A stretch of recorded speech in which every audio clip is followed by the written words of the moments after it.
ನಮಸ್ತೆ ನನ್ನ ಪ್ರಿಯ ವೀಕ್ಷಕರೇ, ನಮ್ಮ ಲಕ್ಷ್ಯ ಚಾನಲ್ಗೆ ಸ್ವಾಗತ. ವೀಕ್ಷಕರೇ, ಸಾಕಷ್ಟು ಜನ ಅಭಿವೃದ್ಧಿ ಆಗ್ತಾ ಇಲ್ಲ, ಮನೆಯಲ್ಲಿ ಯಾವುದೂ ಒಂದು ವ್ಯವಹಾರಗಳು ಆಗ್ತಾ ಇಲ್ಲ, ಜೀವನದಲ್ಲಿ ಬರೀ ದುಡಿದು ಸಾಕಾಗಿದೆ, ಪ್ರಗತಿ ಅನ್ನೋದೇ ಇಲ್ಲ ನಮಗೆ. ಆ ಪ್ರಗತಿ ಆಗಬೇಕು ಅಂದರೆ ಏನು ಮಾಡಬೇಕು? ಅಭಿವೃದ್ಧಿ ಆಗಬೇಕು. ನಾವು ಯಾವುದೋ ಒಂದು ವ್ಯವಹಾರ ಮಾಡೋದ್ರಲ್ಲಿ ಅಭಿವೃದ್ಧಿ ಆಗಿ ಪ್ರಗತಿಯಾಗಿ ಕಾಣಬೇಕು ಅದರೊಳಗಡೆ ಅನ್ನೋದಕ್ಕೆ ಇವತ್ತು ನಾವು ಏನು ಮಾಡ್ಬೋದು, ಅದಕ್ಕೆ ಭಾಳ ಸಿಂಪಲ್ಲಾಗಿ ಜಾಸ್ತಿ ಹೆಚ್ಚು ಖರ್ಚಿಲ್ಲದೆ ಮಾಡ್ಕೊಳ್ಳೋ ಅಂಥದ್ದು ಇವತ್ತು ನಾವು ನೋಡೋಣ.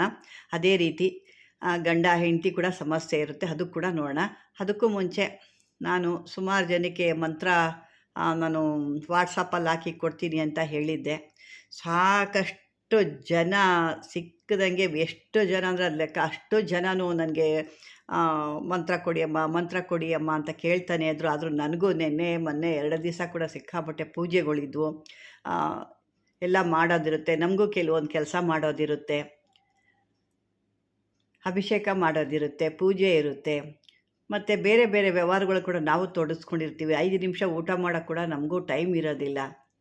ಸಾಕಷ್ಟು ಜನ ಕೇಳ್ತಾನೆ ಇದ್ರಿ, ಆದರೂ ನನ್ನ ಕೈಲಿ ಎಷ್ಟು ಜನಕ್ಕೆ ಸಾಧ್ಯ ಆಗುತ್ತೋ ಅಷ್ಟು ಜನ ಕೂಡ ನನಗೆ ಕಳಿಸಿದ್ದೀನಿ. ಸುಮಾರು ಒಂದು 20-25 ಜನಕ್ಕೆ ಕಳಿಸಿರ್ಬೋದು ಅಷ್ಟೇ. ಅದ್ರ ಮೇಲೆ ಕಳಿಸ್ಲಿಕ್ಕಾಗಲ್ಲ, ಯಾಕೆಂದರೆ ಅದನ್ನು ಮಾಡಬೇಕು ಅಂದರೆ ಅರ್ಧ ಗಂಟೆ ಮೇಲೆ ಆಗುತ್ತೆ ನಮಗೆ. ಅರ್ಧ ಗಂಟೆ ತನಕ ಆದರೆ ನನಗೆ ಅಷ್ಟೊತ್ತಿಗೆ ಏನೋ ಒಂದು ನಮಗೆ ಕೆಲಸ ಆಗುತ್ತಲ್ಲ ಅಂತ ನಮಗಿರುತ್ತೆ. ಆದರೆ ಏನಾಗುತ್ತೆ, ನಿಮಗೆ ಆ ಥರ ಅಮ್ಮ ಕೊಟ್ಟಿಲ್ಲ, ಅಯ್ಯೋ ಅಮಾಸೆ ಬಂದುಬಿಟ್ಟಿದೆ, ಅದನ್ನು ಹೇಳ್ಕೊಬೇಕಾಗಿತ್ತು, ಅಮ್ಮ ಕೊಟ್ಟಿಲ್ಲ ಅಂತ ನಿಮಗೆ. ಆದರೆ ನಮಗೇನಪ್ಪ ಇಲ್ಲಿ ಅಂತಂದರೆ ಆ ಅರ್ಧ ಗಂಟೆಯಲ್ಲಿ ನನಗೆ ಯಾವುದೋ ಒಂದು ಕೆಲಸ ಆಗುತ್ತಲ್ವ ಅನ್ನೋದು ನನಗಿರುತ್ತೆ. ಅದು ಒಬ್ರಿಗಾದ್ರೆ ಏನೋ ಒಂದು ಚೆಕ್ ಅಂತ ಒಂದು ಹೇಳಿ ಒಂದು ವಾಟ್ಸಪ್ಪಲ್ಲಿ ನಾವು ಹಾಕ್ಬಿಡ್ತೀವಿ. ಅಷ್ಟೂ ಜನಕ್ಕೂ ಹಾಕಬೇಕು ಅಂತಂದರೆ ಕಷ್ಟ ಆಗ್ತದೆ. ಹಾಗೂ ನನ್ನ ಕೈಲಿ ಎಷ್ಟು ಜನಕ್ಕೆ ಸಾಧ್ಯ ಆಗುತ್ತೋ ಅಷ್ಟು ಜನಕ್ಕೂ ಕೂಡ ನಾನು ಕೊಟ್ಟಿದ್ದೀನಿ. ಅಷ್ಟು ಜನಕ್ಕೂ ಖುಷಿಯಾಗಿದೆ ಅಂದ್ಕೊಂಡಿದ್ದೀನಿ. ಅಷ್ಟು ಜನರು ಮಾಡ್ಕೊಂಡಿದ್ದೀರೋ ಬಿಟ್ಟಿರೋ ನಂಗೆ ಗೊತ್ತಿಲ್ಲ. ಎಲ್ಲರಿಗೂ ಎಷ್ಟು ಜನಕ್ಕೆ ಸೇರಬೇಕಾದ್ರೆ ಅಷ್ಟು ಜನಕ್ಕೆ ಕೊಟ್ಟಿದ್ದೀನಿ. ಕೆಲವ್ರಿಗೂ ಇನ್ನೂ ಕೇಳ್ತಾನೆ ಇದ್ದರು, ಅಷ್ಟು ಜನಕ್ಕೆ ನನ್ನ ಕೈಲಿ ಕೊಡೋಕ್ಕೆ ಸಾಧ್ಯ ಆಗಲಿಲ್ಲ, ಯಾಕೆಂದರೆ ಸಮಯದ ಅಭಾವ ಇರೋದರಿಂದ ನಾನು ಅಷ್ಟು ಜನಕ್ಕೂ ಮಾಡೋಕ್ಕಾಗಲಿಲ್ಲ. ನೆಕ್ಸ್ಟ್ ಸರಿ ಯಾವುದಾದ್ರು ಇದ್ದಾಗ ನಾವು ನೋಡೋಣ ಅಂತ ಹೇಳ್ತಾ ಬನ್ನಿ. ಈಗ ಇಂಥ ಒಂದು ಕಷ್ಟಗಳಿಗೆ, ವ್ಯವಹಾರಗಳಿಗೆ ಅಭಿವೃದ್ಧಿ ಆಗಬೇಕು, ನಾವು ಪ್ರಗತಿ ಕಾಣಬೇಕು. ಯಾವುದಾದ್ರೂ ಒಂದು ಕೆಲಸಗಳಲ್ಲಿ ಪ್ರಗತಿನೇ ಅನ್ನೋದಿಲ್ಲ ನಮಗೆ. ಬರೀ ದುಡಿದು ಕತ್ತೆ ಥರ ದುಡಿತಾ ಇದ್ದೀವಿ. ಯಾವುದೂ ಒಂದು ನಯಾ ಪೈಸೆ ನಮ್ಮ ಕೈಯಲ್ಲಿ ನಿಲ್ತಾನೇ ಇಲ್ಲ. ಏನೇನೋ ಇದೆ, ಆದರೆ ಯಾವುದೂ 5 ಪೈಸೆಗೆ ನಮ್ಮ ಕೈಯಲ್ಲಿ ಬರ್ತಿಲ್ಲ. ವೆಹಿಕಲ್ಗಳಿದ್ದಾವೆ, ಕಾರ್ ಮಾಡಿದ್ದೀವಿ, ಅದು ಟ್ರಿಪ್ ಹೋಗ್ತಾ ಇಲ್ಲ. ಅದು ದಿನಕ್ಕೆ 108 ರೋಗಗಳು. ಅದಕ್ಕೆ ಯಾವಾಗಲೂ ಏನಾದರೂ ರಿಪೇರಿ ಅಂತ ಬರ್ತಾ ಇರುತ್ತೆ, ಅಥವಾ ಡ್ರೈವರ್ ಸಿಕ್ಕೋದಿಲ್ಲ. ಹೀಗೆ ಸಾಕಷ್ಟು ಜನ ಹೇಳ್ತಾ ಇರ್ತೀರ. ಮತ್ತು ಒಂದು ವ್ಯಾಪಾರ ಇಟ್ಕೊಂಡಿದ್ದೀವಿ, ಆ ವ್ಯಾಪಾರದಲ್ಲಿ ಅಭಿವೃದ್ಧಿನೇ ಇಲ್ಲ. ಬರ್ತಾ ಇರುತ್ತೆ, ಖರ್ಚಾಗ್ತಾ ಇರುತ್ತೆ, ಅದರ ಲಾಭ ಅಂತ ನಾವು ನೋಡಿಲ್ವಾ? ಹೀಗೆ ಸಾಕಷ್ಟು ನಾನಾ ಥರದ್ದು ಹೇಳ್ತಾ ಇರ್ತೀರ. ಅದಕ್ಕೆಲ್ಲಕ್ಕೆ ಇವತ್ತು ನಾವು ಗೋರಖನ ಆ ಥರ ಒಂದು ಮಂತ್ರನ ನಾವು ಪ್ರಗತಿಕಾರವಾಗಿ ಬೆಳೆಯುವಂಥದ್ದಕ್ಕೆ ಪ್ರಗತಿ ಮಂತ್ರ ಅಂತ ನಾವು ನೋಡೋಣ ಬನ್ನಿ. ಇವತ್ತು ಅದಕ್ಕೆ ಏನೇನು ಬೇಕಾಗುತ್ತೆ, ಯಾಕೆ ಮಾಡ್ಕೊಳ್ಳೋದು ಅನ್ನೋದು ತಿಳ್ಕೊಳ್ಳೋಣ ಇವತ್ತು. ಇದಕ್ಕೆ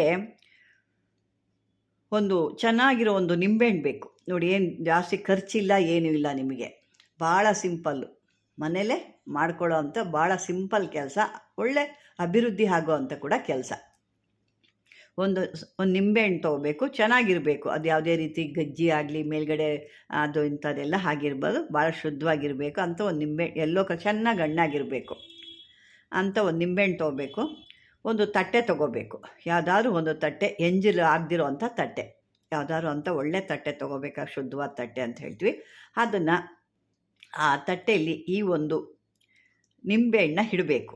ಇಟ್ಟುಬಿಟ್ಟು ಅದಕ್ಕೆ ಸಿಂಧೂರ, ಅಕ್ಷತೆ, ಕುಂಕುಮನೆಲ್ಲ ಹಾಕಬೇಕು. ಅಕ್ಷತೆ, ಅದು ಸಿಂಧೂರನ ಅದಕ್ಕೆ ಇಡಬೇಕು. ಸಿಂಧೂರ ಹಿಟ್ಟು, ಕುಂಕುಮ ಕೂಡ ಹಿಟ್ಟು, ಅಕ್ಷತೆ ಗೊತ್ತಲ್ವ, ಕೆಂಪು ಅಕ್ಷತೆ, ಹಳದಿ ಅಕ್ಷರ, 2-3 ಥರ ಮಾಡ್ಕೊಳ್ತೀರಾ. ಅದರಲ್ಲಿ ಹಳದಿ ಅಕ್ಷತೆ ನಾನು ಹೇಳ್ತಿರೋದು. ಹಳದಿ ಅಕ್ಷತೆ ಹಿಂದೆಲ್ಲ ಹಾಕಿ ಅದನ್ನು ಪೂಜೆ ಮಾಡಬೇಕು. ಪೂಜೆ ಆದಮೇಲೆ ಇದಕ್ಕೆ ಪೂಜೆ ಮಾಡಬೇಕಾದ್ರೆ ಏನಪ್ಪ ಅಂದರೆ ಹಳದಿ ವಸ್ತ್ರದ ಬಣ್ಣದ ಬಟ್ಟೆದ ಧಾರಣೆ ಮಾಡ್ಕೋಬೇಕು. ಹಳದಿ ವಸ್ತ್ರ ಧಾರಣೆ ಮಾಡ್ಕೋಬೇಕಾಗತ್ತೆ. ಕೂತ್ಕೊಳ್ಳೋ ಕೂಡ ಹಳದಿ ಬಟ್ಟೆ, ಒಂದು ಆಸನ ಥರ ಮೇಲೆ ಅದ್ರ ಮೇಲೆ ಅದು ಯಾವುದನ್ನ ಇರಲಿ, ಮಣೆ ಮೇಲೆ ಕೂತ್ಕೊಳ್ತೀರ ಅಂದ್ರೂ ಒಂದು ಹಳದಿ ಬಟ್ಟೆನ ಅದ್ರ ಮೇಲೆ ಹಾಸ್ಕೊಳ್ಳಿ. ಕೂತ್ಕೊಳ್ಳೋ ಉತ್ತರಾಭಿಮುಖವಾಗಿ ಕೂತ್ಕೋಬೇಕು. ಉತ್ತರಾಭಿಮುಖ ಅಂದರೆ ನಿಮ್ಮ ಮುಖ ಉತ್ತರಾಭಿಮುಖವಾಗಿ ಇರಬೇಕಾಗುತ್ತೆ. ಈ ಮಂತ್ರ ನೀವು ಇಷ್ಟೇ ಅಂತೇನಿಲ್ಲ, ಯಥ ಸಾಮರ್ಥ್ಯ ನಿಮಗೆ ಎಷ್ಟಿದೆಯೋ ನಿಮ್ಮ ಸಾಮರ್ಥ್ಯ ಅಷ್ಟು ಕೂಡ ಹೇಳ್ಕೊಬೋದು. ಇದಕ್ಕೆ ಇಷ್ಟೇ ಮಾಡಬೇಕು ಅಷ್ಟೇ ಮಾಡಬೇಕು ಯಾವುದೇ ಇದರಲ್ಲಿ ಇಲ್ಲ. ನಿಮ್ಮ ಸಾಮರ್ಥ್ಯ ಯಥಾ ಸಾಮರ್ಥ್ಯ ಎಷ್ಟಿದೆಯೋ ಅಷ್ಟು ಸಂಖ್ಯೆಯಲ್ಲಿ ಇದನ್ನು ಜಪ ಮಾಡ್ಕೋಬೋದು.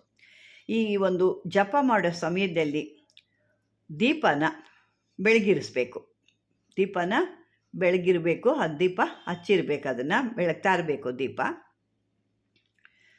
ತದನಂತರ ಇದೆಲ್ಲ ಹಾಕಿ ಇದೆಲ್ಲ ಪೂಜೆ ಎಲ್ಲ ಮಾಡಿ, ಆ ನಿಂಬೆಹಣ್ಣು ಏನು ಇಕ್ತಿದ್ದೀರ ಅದನ್ನೆಲ್ಲ ಪೂಜೆ ಮಾಡಿ ಈ ಮಂತ್ರನ ನೀವು ಹೇಳ್ಕೋಬೇಕು. ಮಂತ್ರ ಏನು ನೋಡಿ ಕೊಟ್ಟಿದ್ದೀವಲ್ವ, ಇಲ್ಲಿ ಕಾಣ್ತಾ ಇದೆ ನಿಮಗೆ. ಕಾಲರೂಪ ಭೈರವ ಸತರೂಪಕ ಕಂಡ ಬನಶಂಕರ ದೇವ ಜಹಾಂ ಹುಂ ಕಾಮಾಖ್ಯ ಚೌರ ಭಾವನ ವೀರ ಚೌರಾಸಿ ಪೂರ ಗುರು ಗೋರಖನಾಥ ಕಹತು ಸುನೆ ಬೂಜು ನಾಮ್ ರೂಪಕ್ಕೆ ಕಾಮ ಸೌ ಸೂಜು ಇದನ್ನು ಅಷ್ಟೇ ಹೇಳಬೇಕು. ನಾನಿಲ್ಲಿ ಫಾಸ್ಟಾಗಿ ಹೇಳಿದೆ ಅಂದ್ಕೊಂಡಿದ್ದೀನಿ. ನೀವು ಸ್ವಲ್ಪ ನಿಧಾನವಾಗಿ ಹೇಳ್ಕೊಂಡು ಆ ಮಂತ್ರನ ಸಿದ್ಧಿ ಮಾಡ್ಕೊಳ್ಳಿ. ಸಿದ್ಧಿ ಮಾಡಿಕೊಂಡು ತದನಂತರ ಈ ಒಂದು ನಿಂಬೆಹಣ್ಣು ತಗೊಂಡು ಈ ತಟ್ಟೆಲಿರಿಸಿ ಇದಕ್ಕೆ ಸಿಂಧೂರ ನಾನು ಮೊದಲೇ ಹೇಳ್ದಂಗೆ ಅದೆಲ್ಲ ಹಾಕಿ ಇದು ಮಾಡಿ. ಅಂದರೆ ನಿಮಗೀಗ ಎಷ್ಟು ದಿನ ಹೇಳಬೇಕು ಜಪ, ಆ ಸಿದ್ಧಿ ಆಗೋದು ಹೆಂಗೆ ಅನ್ನೋದು ಎಲ್ಲ ಇದರಲ್ಲಿ ಲೆಕ್ಕನೇ ಇಲ್ಲ. ನಿಮಗೆ ಎಷ್ಟಾರು ಹೇಳ್ಕೊಬೋದು, ಇಷ್ಟು ದಿನ ಅಂತ ನೀವೇ ಸಂಕಲ್ಪ ಮಾಡ್ಕೋಬೋದು. ಇದನ್ನು ಇಲ್ಲ ಇಷ್ಟು ದಿನ ಒಂದು 11 ದಿವಸ ಮಾಡ್ತೀನಿ ಅಂತನೋ, 21 ದಿವಸ ಮಾಡ್ತೀನಿ ಅಂತನೋ, ಅಥವಾ 7 ದಿವಸ ಮಾಡ್ತೀನಿ ಅಂತನೋ, 5 ದಿವಸ ನಿಮಗೆ ಎಷ್ಟು ಯಥಾಶಕ್ತಿ, ಅದನ್ನೇ ಹೇಳಿ, ಯಥಾಶಕ್ತಿ ನಿಮಗೆ ಎಷ್ಟು ದಿನ ಮಾಡೋಕ್ಕೆ ಸಾಧ್ಯ ಆಗುತ್ತೋ ಅಷ್ಟು ದಿನದ ತನಕ ಇದನ್ನು ಮಂತ್ರ ಹೇಳ್ಕೊಂಡು ಅದು ನಿಮಗೆ ಸಿದ್ಧಿ ಆಗಿದೆ ಆದಮೇಲೆ ಇದನ್ನು ಈ ನಿಂಬೆಹಣ್ಣು ತೊಗೊಂಡು ಈ ರೀತಿ ಮಾಡ್ಕೊಂಡು ನೀವು ಎಲ್ಲಿ ಸ್ಥಾಪನೆ ಮಾಡಬೇಕು ಅಂತಿಲ್ಲ. ಅಂಗಡಿ ಇದೆಯಾ, ವ್ಯಾಪಾರ ಇದೆಯಾ, ವ್ಯವಹಾರ ಇದೆಯಾ, ಅಥವಾ ಮನೇನ, ಎಲ್ಲರೂ ಇದನ್ನು ಆ ಜಾಗದಲ್ಲಿ ಇಟ್ಟು ಪೂಜೆ ಮಾಡ್ತಾ ಬಂದರೆ ನಿಮಗೆ ಒಳ್ಳೆ ಅಭಿವೃದ್ಧಿ ಆಗುತ್ತೆ. ಅಭಿವೃದ್ಧಿನೂ ಆಗುತ್ತೆ, ನಿಮ್ಮ ಕಷ್ಟಗಳು ಕೂಡ ಪರಿಹಾರ ಆಗುತ್ತೆ. ಇಂಥದನ್ನು ನೀವು ಚಿಕ್ಕದಾಗಿ ದೊಡ್ಡದಾಗಿ ಸಾವಿರಾರು ರೂಪಾಯಿ ಖರ್ಚು ಮಾಡೋ ಅಂಥದ್ದಿಲ್ಲ. ಇಲ್ಲಿರೋವಂಥದ್ದು ಒಂದು ನಿಂಬೆಹಣ್ಣು ಅಷ್ಟೇ ನೀವು ಕೊಂಡ್ಕೊಂಡ್ಬರೋ ಅಂಥದ್ದು. ಇಷ್ಟು ಮಾಡ್ಕೊಳ್ಳಿ. ಮತ್ತು ಇನ್ನೊಂದು ಏನಪ್ಪ ಅಂದರೆ, ನಾನು ಹಿಂಗೆ ಸಾಕಷ್ಟು ನಮ್ಮ ಹೆಣ್ಣು ಮಕ್ಕಳು ಹೇಳ್ತಾ ಇರ್ತಾರೆ, ಅಮ್ಮ ಗಂಡ ಹೆಂಡತಿ ನಾವು ಒಂದು ಅನ್ಯೋನ್ಯವಾಗೇ ಇಲ್ಲ, ಯಾವಾಗಲೂ ಜಗಳ ಕಿತ್ತಾಟ, ಮನುಷ್ಯ ಬೇರೆ ಕಡೆ ಎಲ್ಲ ಒಂದು ಹೋಗಿ ಬರ್ತಾರೆ, ಕೇಳಕ್ಕೆ ಹೋದ್ರೆ ಹಿಡ್ಕೊಂಡು ಹೊಡೆಯೋದು ಬಡಿಯೋದು ಮಾಡ್ತಾರೆ, ಕುಡಿದ್ಬಿಟ್ಟು ಬಂದು ಗಲಾಟೆ ಮಾಡ್ತಾರೆ, ನನಗೆ ಅವಳೇ ಬೇಕು, ನೀನೇನು ಮಾಡ್ಕೊತೀಯ ಮಾಡ್ಕೊ ಹೋಗು ಅಂತಾರೆ. ಹೀಗೆ ಸಾಕಷ್ಟು ಹೇಳ್ತಾ ಇರ್ತಾರೆ. ಕೆಲವ್ರಂತೂ ಪಾಪ ಅವ್ರಿಗೆ ತವರು ಇಲ್ಲ ಅಂದರೆ ಇದ್ದಿದ್ದೂ ಬೇಡ ಅವ್ರಿಗೆ ಹಿಂಸೆ. ಯಾರೂ ಇಲ್ಲ ಅಂತ ಹೆಂಗೂ ಗೊತ್ತಿರುತ್ತೆ. ನಮ್ಗೆ ಮಾಡೋದು ಹೆಂಗೆ, ಇಷ್ಟ ಇದ್ರೆ ಇರು, ಹೋದರೆ ಹೋಗ್ತಾ ಇರೋರು. ಪಾಪ ಅವ್ರು ಎಲ್ಲಿಗೆ ಅಂತ ಹೋಗ್ತಾರೆ. ಈ ಕಡೆ ತವ್ರ ಮನೆ ಇಲ್ಲ, ಈ ಕಡೆ ಕಷ್ಟ ಹೇಳ್ಕೊಳ್ಳೋಕ್ಕೇನೆ ಗಂಡನೇ ಶತ್ರು. ಹಿಂಗಾದ ಪಾಪ ಅವ್ರು ಎಲ್ಲಿಗೆ ಹೋಗ್ತಾರೆ, ಏನು ಮಾಡ್ತಾರೆ ಅಂಥವ್ರಿಗಾಗಿ ಈ ಒಂದು ಅಮಾಸೆಯಲ್ಲಿ ನಡೆಸಿರೋದಂಥ ಒಂದು ಯಂತ್ರತಂತ್ರಗಳು ಇಲ್ಲಿ ಇದ್ದಾವೆ. ನೋಡ್ತಾ ಇದ್ದೀರಾ?